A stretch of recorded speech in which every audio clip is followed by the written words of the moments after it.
What if I told you that cannabis legalization is the greatest entrepreneurial opportunity of our generation, and that we can learn everything we need to know from the end of alcohol prohibition? So stick around, because by the end of this video, you'll see exactly how history is repeating itself and why now is the time to act. I'm Chris, and welcome to Cannabis Academy. This is the channel where I teach you how to build, launch, and scale your cannabis brand in today's rapidly evolving market. Today's video kicks off a special playlist where we're diving into the lessons from history, specifically what the end of alcohol prohibition can teach us about cannabis legalization. The parallels are striking, and if you understand them, you'll understand why the opportunities for cannabis entrepreneurs right now are truly unprecedented. By the end of this video, you'll learn 3 major parallels between these 2 moments in history and how they can guide your strategy for success. So let's break down the key parallels between alcohol prohibition and cannabis legalization. First is the emergence from illegality. So alcohol during prohibition, which lasted from 1920 to 1933, didn't stop people from drinking. Instead, it created a massive underground market. When prohibition ended, businesses rushed to meet the pent-up demand with legitimate,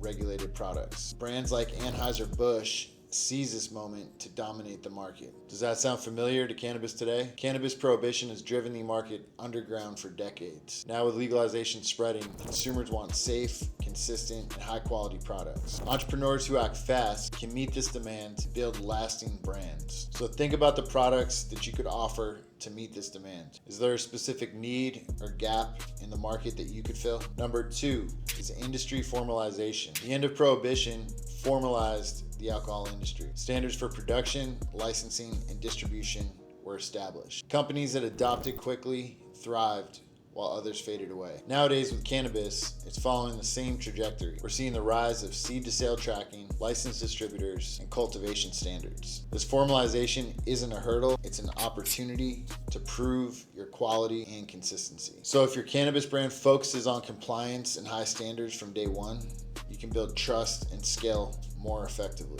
Research the compliance requirements in your region and start building processes to meet or exceed them.